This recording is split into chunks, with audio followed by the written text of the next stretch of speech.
चलिए तो शो की शुरुआत करते हैं और जैसे कि सोमवार के दिन हम फंड का फंडा जी हाँ इस पर बातचीत करते हैं जहां पर एक फ़ंड पर बातचीत होती है, एक फ़ंड मैनेजर के साथ हम बातचीत करते हैं। तो आज हम बैलेंस एडवांटेज कैटेगरी पर बातचीत करने वाले हैं। जी हाँ, जैसे कि हम सब जानते हैं ये एक हाइब्रिड कैटेगरी है जहाँ पर इक्विटी और डेट में निवेश किया जाता है। अलग अलग तरह की हाइब्रिड कैटेगरीज होती है जहाँ पर थोड़ा सा कंजर्वेटिव, थोड़े से एग्रेसिव होते हैं ये फंड्स। लेकिन निप्पॉन इंडिया का जो बैलेंस एडवांटेज फ़ंड है ये किस तरह से आपको रिटर्न्स दे रहा है, कैसे स्टेबिलिटी आपके पोर्टफोलियो में लेकर आ रहा है पिछले कुछ सालों में रिटर्न के लिहाज से और पोर्टफोलियो में निवेश के लिहाज से इक्विटी और डेट को किस तरह जगह दी है। आशुतोष भार्गव, फंड मैनेजर और equity head research Nippon India mutual fund से मेरे साथ जुड़ गए हैं। और आशुतोष, आपका बहुत बहुत स्वागत है, समय निकाला आपने इस चर्चा के लिए, बहुत बहुत धन्यवाद।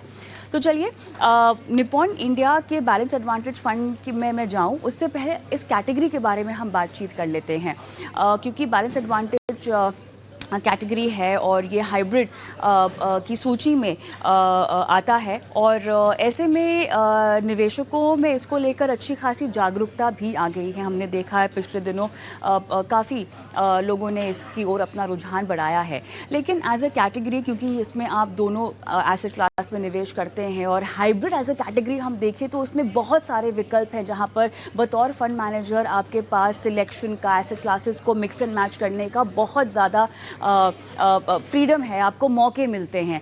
तो बैलेंस एडवांटेज कैटेगरी अगर मैं बात करूं तो ये किस तरह से डिज़ाइन की गई है, किन किन बातों को ध्यान में रखते हुए, खासतौर से जोखिम एक बहुत बड़ा फैक्टर है जिसको अगर ध्यान में रखा जाए बैलेंस एडवांटेज फंड के लिए तो निवेशकों के लिए बेहतर हो सकता है, बताइए। तो धन्यवाद। देखिए, इस कैटेगरी में जैसा आपने बताया, डाइवर्सिफिकेशन मूल मंत्र है इस कैटेगरी का। दो असेट क्लासेस में इसका असेट्स का विभाजन होता है, इक्विटी और डेट। इक्विटी ये प्रीडोमिनेंटली इक्विटी प्रोडक्ट है। बस इस फंड में एडवांटेज ये रहता है कि इक्विटी का जो अनुपात है वो निश्चित नहीं रहता, वो वैल्यूएशन और दूसरे फैक्टर्स के हिसाब से एडजस्ट होता रहता है। तो ओवरऑल जो अनुपात है, जैसे कि Nippon India balance advantage fund का, ये फंड नेट इक्विटी जो मेंटेन करता है वो 30% से लेके 80% के बीच में करता है। इन्वेस्टर्स को अगर रिस्क एडजस्टेड रिटर्न बेहतर चाहिए तो ये कैटेगरी एक अच्छी कैटेगरी है, जिसमें जब वैल्यूएशन ज्यादा हो जाते हैं उस समय नेट इक्विटी का अनुपात कम हो जाता है, और जहां मार्केट में वैल्यूएशन और दूसरे फैक्टर्स फेवरेबल होते हैं उस समय इक्विटी का अनुपात ऑटोमेटिकली बढ़ जाता है। तो ये एक market timing asset location strategy होती है। जैसा आपने बोला, अमंग हाइब्रिड फंड्स ये अपने आप में सबसे ज्यादा लोकप्रिय स्ट्रेटेजी। ऑलराइट, मुझे ये बात बताइएगा एज अ कैटेगरी, आशुतोष, अगर मुझे रिटर्न समझने हो तो as a category balance advantage ने पिछले 2-3 सालों में जहां पर जिनके पास बहुत ज़्यादा रिस्क एपेटाइट रही है, जो बहुत ज़्यादा अग्रेसिव खेल सकते हैं, उन्होंने जहां एक तरफ अच्छी खासी कमाई होती हुई देखी है, वहां पर पिछले 2-3 साल आशुतोष आप ये बात बेहतर समझाएंगे कि निवेशकों ने जिस एसेट क्लास में पैसा डाला है वहां पर उनका पैसा बना है। ठीक है, वो बात शायद हम इस साल के लिए नहीं कह सकते क्योंकि इस साल थोड़ा सा कमर कसनी होगी उनको, लेकिन पिछले 2-3 सालों में क्योंकि हमने जहां पैसा डाला वहां पर मुनाफा हुआ है, ऐसे में बैलेंस एडवांटेज कैटेगरी ने कैसे परफॉर्म किया है, अगर आप ये हमें समझा सके।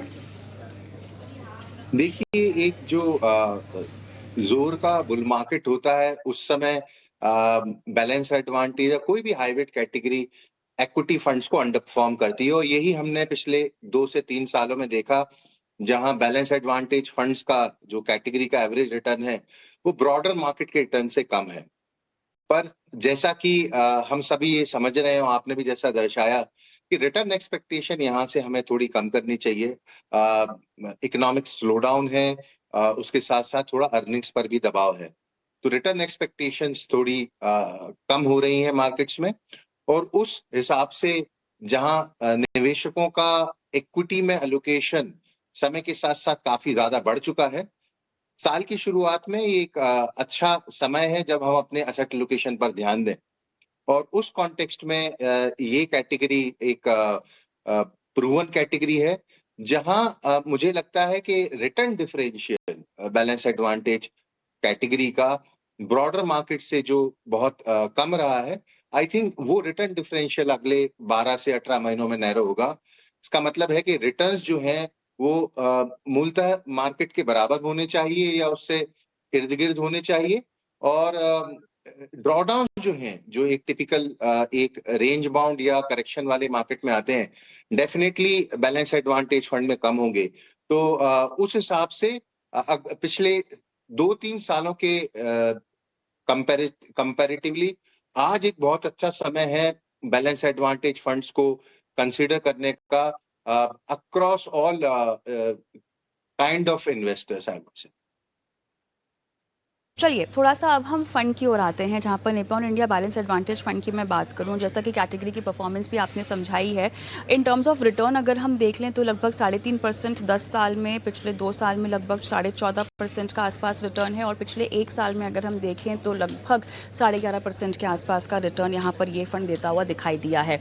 अब थोड़ा सा फंड की एलोकेशन और डिज़ाइनिंग पर बात करते हैं आशुतोष, क्योंकि मैं देख सकती हूँ कि इक्विटी और डेट दोनों में आपका एक्सपोजर है, कॉर्पोरेट बॉन्ड, गवर्नमेंट बॉन्ड और इक्विटी में लगभग 67% के आसपास, 67.5% के आसपास का आपका एलोकेशन है, जहां पर आपने जो सेक्टर शामिल किए हैं उनमें बैंकिंग है, आईटी, टेलीकॉम सर्विसेज, ऑटोमोबाइल, आपके पास FMCG, power, insurance, consumer durable, pharma, petroleum products में आपने अपना एक्सपोजर रखा है, जहाँ पे पेट्रोलियम प्रोडक्ट्स को लगभग 2% और बैंकिंग में सबसे ज़्यादा हाई आपका एक्सपोजर है। इक्विटी पार्ट में जो आपकी स्ट्रैटेजी है आशुतोष, थोड़ा सा उसके बारे में मुझे बताइएगा, किस तरह की स्ट्रैटेजी है, क्या हम इसको एक फ्लेक्सी कैप स्ट्रैटेजी देख रहे हैं, क्योंकि और साथ ही फाइनेंशियल्स में आपका जो भरोसा है उसके पीछे भी एक हमें वजह बताइएगा। जी, देखिए, अभी जो size category wise market capitalisation wise अगर हम एलोकेशन देखें तो इस फंड में 80% से ज्यादा अभी हमारा लार्ज कैप में निवेश है। जिस समय हम अभी प्राइस वैल्यू गैप देख रहे हैं, वैल्यूएशन देख रहे हैं, हमारा ऐसा मानना है कि लार्ज और मेगा कैप्स में valuation mid and small cap की तुलना में ज्यादा बेहतर है। इसलिए हमारा लोकेशन अभी लार्ज कैप की तरफ टिल्टेड है। Within that, as you rightly pointed out, जैसा आपने बताया कि बैंकिंग में हमारा एक बड़ा ओवरवेट है। उसके साथ साथ जो हमारे ओवरवेट है वो है कंज्यूमर कैटेगरी में, आईटी में हम ब्रॉडली न्यूट्रल हैं, और with in capex oriented sectors, power sector में हमारा एक खासा रुझान है जो आपको इस पोर्टफोलियो में दिखता है। अगर हम बैंकिंग की बात करें तो हमारा ऐसा मानना है कि पिछले 2 सालों में बैंकिंग ने अंडर परफॉर्म किया है मार्केट को। उसकी एक खास वजह ये थी कि बैंक्स की जो अर्निंग थी और बाकी के मार्केट की जो अर्निंग थी उसमें बड़ा गैप था। बाकी का मार्केट 25-30% से ग्रो कर रहा था अर्निंग्स को, और बैंक की अर्निंग 8-10% के आसपास ही घूम रही थी। अब हम जब ये देख रहे हैं कि पूरे बाजार की अर्निंग्स इस साल लो सिंगल डिजिट में है और अगले साल भी 10 से 12% की अगर मार्केट वाइड अर्निंग एक्सपेक्टेशन है, तो जो गैप रहता है बैंक्स की या ओवरऑल फाइनेंशियल्स की अर्निंग्स की वर्सेस दी मार्केट, ये गैप काफी नैरो हो गया है। तो अर्निंग गैप नैरो हो चुका है। इसका जो अर्निंग है वो मार्केट के सिमिलर आएगा, और उस कॉन्टेक्स्ट में अगर हम वैल्यूएशन की बात करें तो बाजार के सामने बैंकिंग एज अ सेक्टर, उसका वैल्यूएशंस काफी सस्ते हैं। अपनी खुद की हिस्ट्री के हिसाब से भी अगर हम बैंकिंग की वैल्यूएशंस की तुलना करें तो बैंकिंग अपने हिस्टोरिकल लॉन्ग टर्म एवरेजेस से भी सस्ते हैं। तो बैंकिंग और फाइनेंशियल उन बहुत कम चुनिंदा सेक्टरों में से है जहां हमको वैल्यूएशन और अर्निंग दोनों के कंफर्ट का समावेश मिलता है। इसलिए हमने इसमें खासा ओवरवेट बैलेंस एडवांटेज फंड में इसमें अगले 12 से 18 महीने के लिए रख रखा है। साथ ही आशुतोष मुझे जानना होगा कि कैसे बाकी सेक्टर्स जो आपने चुने हैं, क्योंकि ब्रॉडली आपने कहा है कि एक लार्ज कैम बेस्ड थीम यहाँ पर रखी गई है इस फंड में, और क्योंकि बैलेंस एडवांटेज है तो एक तरह से उतार चढ़ाव को भी अवॉइड करना होगा। तो वॉल्टिलिटी से बचने के लिए और यहाँ पर डाउनसाइड रिस्क को मिनिमाइज करने के लिए इक्विटी में जो आपने रणनीति बनाई है, जो सेक्टर्स का आपने चुनाव किया है, उसके पीछे मुझे वजह बताइए। बैंकिंग हमें दिख रहा है, आईटी दिख रहा है जो काफ़ी हद तक हैवी है। उसके बाद हमने देखा है कि बाकी तमाम सेक्टर्स में लगभग 4 से 2% के आसपास का आपने एक्सपोजर रखा है। तो मैं जानती हूँ आशुतोष कि इस तरह की कैटेगरी में रिटर्न कमा कर देना शायद प्राथमिकता पहली नहीं होगी। ऑब्वियसली वो भी एक चाहत होती है एक निवेशक की, अगर हम देखें, लेकिन साथ ही रिस्क मिटिगेशन भी आपको करना है और रिटर्न भी आपको कमा कर देना है, स्टेबिलिटी भी आपको देनी है। तो इक्विटी एक्सपोजर के सेक्टर्स के चुनाव में आपने ये कैसे किया है? कविता जी, इसमें 2 लेवल पे रिस्क मैनेजमेंट किया जाता है। एक तो राइट सेक्टर्स और राइट मार्केट कैप कैटेगरी का चुनाव करना, बट उससे भी पहले इसमें नेट इक्विटी का अनुपात कितना रखना है वो सबसे महत्वपूर्ण हो जाता है। तो इसमें जैसे कि हमारा जो नेट इक्विटी एलोकेशन है इस फंड में अभी 50% से भी कम है। इसका हमने अभी जो पिछले 12 महीने का जो एवरेज हमारा नेट इक्विटी का रहा है, अभी चूंकि वैल्यूएशंस ज्यादा हैं और दूसरे वेरिएबल्स जो इस फंड को इक्विटी सिग्नल प्रोवाइड करते हैं, उसको ध्यान में रखते हुए अभी नेट इक्विटी एलोकेशन हमने कम कर रखा है। इसलिए इस फंड का ड्रॉडाउन पिछले 6 महीने, 3 से 6 महीने में जो बाजार में वॉलेटिलिटी आई है, इस फंड का परफॉर्मेंस उस हिसाब से रिस्क एडजस्टेड बेसिस पे काफी उम्दा रहा है। तो पहला चुनाव हो जाता है कि कितना नेट इक्विटी को रखना। और दूसरा, जैसा आपने दर्शाया कि किस तरीके के सेक्टर, किस तरीके की साइज कैटेगरी में आप निवेश करते हैं, तो लार्ज कैप अभी ओरिएंटेशन ज्यादा है। और उसके अलावा सेक्टर्स हमने ऐसे रखे हैं जहां पे अर्निंग विजिबिलिटी यहां से इंप्रूव होती दिखती है। कंज्यूमर एक ऐसा सेक्टर है जहां पे हमें ऐसा लगता है कि पिछले 2 से 3 सालों में एक बड़ा अंडर परफॉर्मेंस आया है, और जिस तरीके के इकोनॉमिक डेवलपमेंट हो रहे हैं, हमें ऐसा लगता है कि ये एक सही समय है कंज्यूमर एज अ थीम की अंडरवेट को काटना। और इस फंड में हमने उसी तरीके से दर्शाया है कंज्यूमर, एफएमसीजी, इन सेक्टर्स में हमने अपना अंडरवेट काट के ओवरवेट की तरफ गए हैं। तो इस तरीके से भी हमने क्वालिटी को लो वॉलेटिलिटी रिलेटेड सेक्टर्स इन स्टॉक का समावेश किया है। तो ओवरऑल बेसिस पे हमें विश्वास है कि इस पर्टिकुलर फंड में वेरिएबिलिटी ऑफ रिटर्न्स बेयरेबल रहेगी और रिस्क एडजस्टेड रिटर्न बेहतर रहेंगे। ऑलराइट, चलिए थोड़ा सा हम डेट के लिए भी बात कर लेते हैं, क्योंकि इस फंड में हम देख सकते हैं कि इक्विटी एक्सपोजर थोड़ा सा ज़्यादा है। डेट का इस्तेमाल कैसे किया जा रहा है स्टेबिलिटी देने के लिए पोर्टफोलियो को?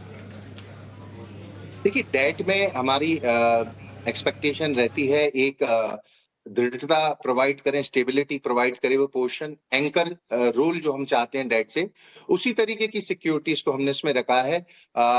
कुछ कॉर्पोरेट डेट है, काफी सारा गवर्नमेंट डेट है, साथ ही साथ इसमें हमने रीट्स और इनविट्स भी लिए हैं, जिनसे जो हमारे दृष्टिकोण से जो फिक्स्ड इनकम की तरह बिहेव करती है वो एसेट क्लास।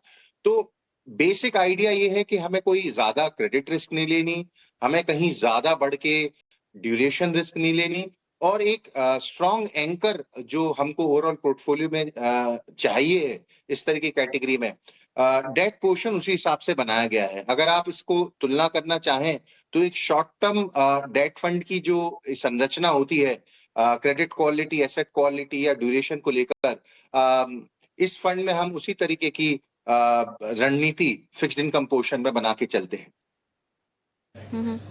ऑलराइट, आशुतोष, बहुत अच्छा लगा आपसे बातचीत करके और इस पूरी कैटेगरी के बारे में और Nippon India balance advantage fund के बारे में तमाम जानकारियां आज दर्शकों को देने के लिए बहुत बहुत धन्यवाद। ऑलराइट, चलिए इसी के साथ हम एक छोटा सा ब्रेक लेते हैं और ब्रेक के उस पार हमारे साथ जुड़ेंगे हेमंत उस्तेगी, जो आपकी फाइनेंशियल प्लानिंग करेंगे और साथ ही निवेश को लेकर तमाम बारीकियां जो आपको पता होनी चाहिए अपना पोर्टफोलियो बनाने के लिए, अपने सारे फाइनेंशियल गोल्स को पूरा करने के लिए। इन सब पर हम बातचीत करेंगे इस छोटे से ब्रेक के बाद।